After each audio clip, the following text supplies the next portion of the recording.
चलो good morning. Example number 1 MCQ है, यानी शॉर्ट एग्जाम्पल है। Following assets and liabilities appear in the books of A firm. Land building 30,000, stock 20,000, debtors 15,000, creditors 18,000 यानी liabilities, advertisement suspense 1,000 यानी loss, general reserve वो reserve है, यानी ये दोनों आइटम एसेट्स भी नहीं है और लायबिलिटीज भी नहीं है। Business is sold to the company, business company को सेल कर दिया। Which agrees to pay 35,000 for land building, यानी कंपनी जो लैंड बिल्डिंग टेक ओवर कर रही है उसका पेमेंट कितना फिक्स हुआ 35,000। It's called agreed value.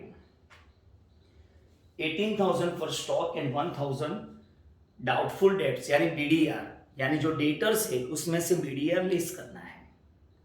Goodwill fix 10,000। अब ऊपर देखो फर्स्ट पैराग्राफ में असेट्स लायबिलिटीज में गुडविल है ही नहीं, देखो फिर भी कंपनी ने गुडविल का पेमेंट फिक्स किया 30 कितना 10,000, यानी हमारे हिसाब से हमारी कोई प्रेस्टीज नहीं थी। लेकिन अगर हम अपनी वैल्यू नहीं पहचानते लेकिन सामने वाला तो हमारी वैल्यू समझ सकते हैं, तो उसने हमारी वैल्यू फिक्स की 10,000। तो कोई बात नहीं, वो ऐसा बोल रहे हैं कि हम आपकी गुडविल का 10,000 देंगे, तो आप ऐसा थोड़ी मना करोगे, नहीं यार हमारी बैलेंस शीट में ये लिखा ही नहीं है तो हम आपसे पैसा नहीं लेंगे, हम इतने नालायक थोड़ी है। नहीं, पैसे के लिए सब चलता है।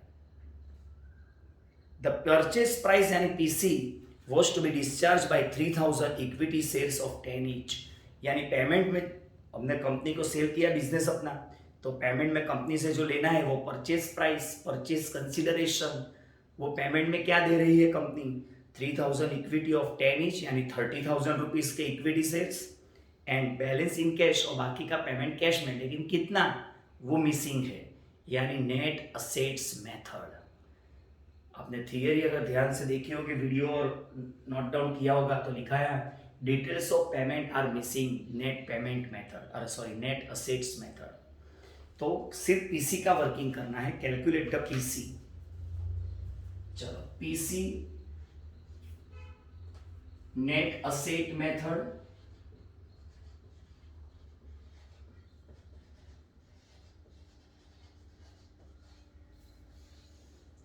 पीसी नेट असेट मेथड, उसमें agreed value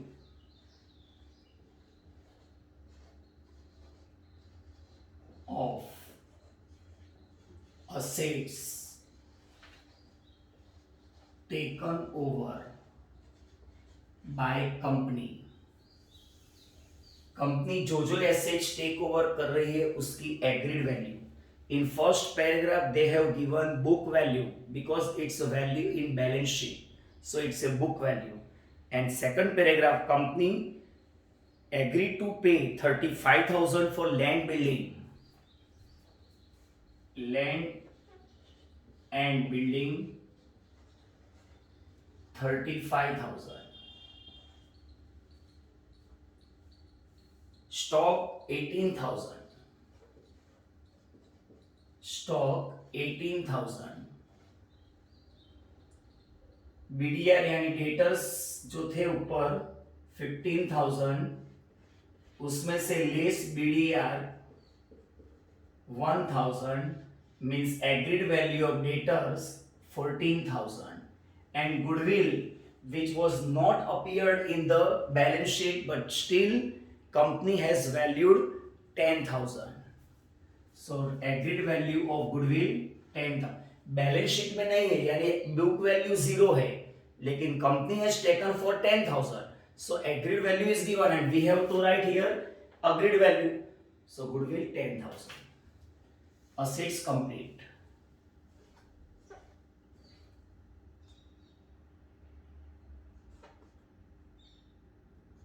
$77,000 total assets less agreed value of liabilities taken over by company liabilities में सिर्फ क्रेडिटर्स थे और एग्रीड वैल्यू उसमें क्रेडिटर्स की एग्रीड वैल्यू चेक कर लेना, नहीं सेम ही है, यानी क्रेडिटर्स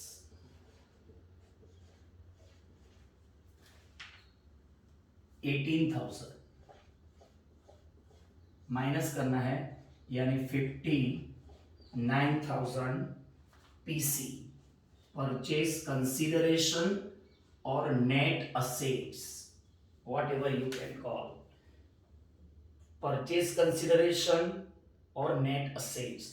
और पेमेंट में जो दे रहे हैं उसको कहते हैं मोड ऑफ पेमेंट। पेमेंट किस फॉर्म में दिया, किस मोड में दिया, मोड ऑफ पेमेंट। उसमें फर्स्ट पेमेंट में क्या दिया उन लोगों ने, इक्विटी शेयर्स। कितने number of equity share, 3000 into 10 rupees वाला एक, यानी 30,000। और बैलेंस इन कैश,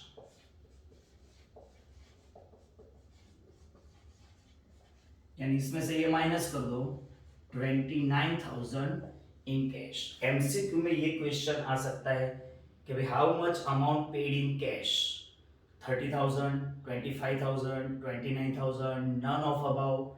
तो answer is 29. It can also be asked amount of PC, right. So example number 1 is over. Example number 2, आपको एग्जाम में फुल क्वेश्चन तो आने वाला नहीं है, फुल एग्जाम्पल, तो ऐसे ही आपको कैलकुलेट करना हैगा। The following assets and liabilities appear in the books, machine 40,000, furniture 5,000, stock 12, debtors 22, creditors 16,000 and bills payable 3,000। यानी 2 liabilities are there, creditors and bills payable. The business was sold to a limited company. Company agreed to issue 3,000 equity share of 100 each. यानी payment में equity share दे रहे हैं 300 of 10 of 100, यानी 30,000 rupees के equity shares, 300 debenture of 100 is, यानी 30,000 debentures के, and 2,000 cash in satisfaction of the purchase price. अब ये एग्जाम्पल में आप देखो, 3 मेथड मैंने पीसी का एक्सप्लेन किया था। First lump sum, if amount of PC directly given, here directly not given, so either second और third method. Net assets method में अगर पेमेंट डिटेल में कुछ मिसिंग है, यानी मोड ऑफ पेमेंट में जैसे इसमें बैलेंस इन कैश कितना मिसिंग था, मिल गया, लेकिन इसमें देखो इक्विटी शेयर कितने वो भी दे दिए हैं, डिबेंचर्स कितने वो भी है, कैश कितनी वो भी है, यानी details of payments are given, so it is a net payment method, PC, net payment method. अब नेट पेमेंट मेथड में पीसी कैसे कैलकुलेट करना है, तो मैंने लिखा था PC can be calculated by adding all the payments, जितने भी पेमेंट्स है उसको ऐड कर दो तो मिल गया हमें आंसर। यानी फर्स्ट इक्विटी शेयर्स 300 into 100 यानी 30,000, डिवेंचर्स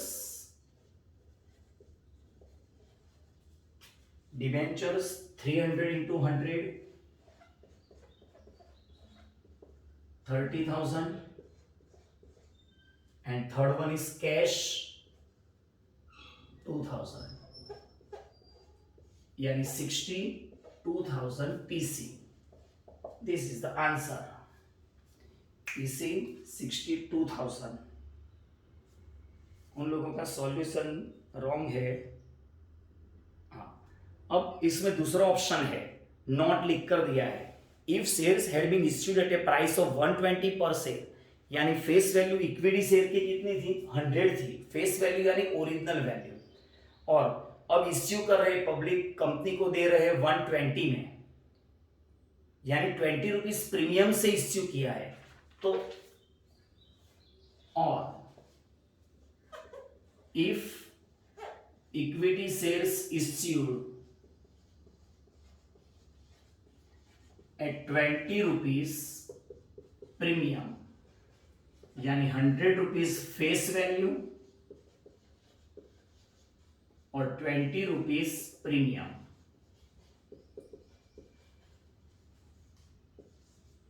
बराबर। तो चेंज क्या होगा, सिर्फ इसमें 300 इंटू 100 की जगह 300 इंटू 120 करना है बस। यानी इक्विटी शेयर्स 300 इंटू 120 36,000। डिबेंचर की जगह प्रेफरेंस शेयर्स भी हो सकते थे। 300 इंटू 100 30,000 and cash 2,000 68,000 PC। तो एग्जाम्पल नंबर 2 इज ओवर। अब एग्जाम्पल 3 जो है उसमें अलग अलग ऑप्शन से आपको सॉल्व करना है, यानी सब मेथड्स पीसी के वर्किंग की जो है वो ये एग्जाम्पल में कवर हो जाती है। तो एमसीक्यू यानी शॉर्ट क्वेश्चन के लिए पीसी का जो वर्किंग है वो यहाँ पर एग्जाम्पल 3 के बाद खत्म हो जाएगा। उसके बाद लॉन्ग एग्जाम्पल से जो मैं 2-3 एग्जाम्पल आपको सॉल्व करवाऊंगा, मैं उसके बाद 3rd चैप्टर में स्टार्ट करूंगा। बराबर।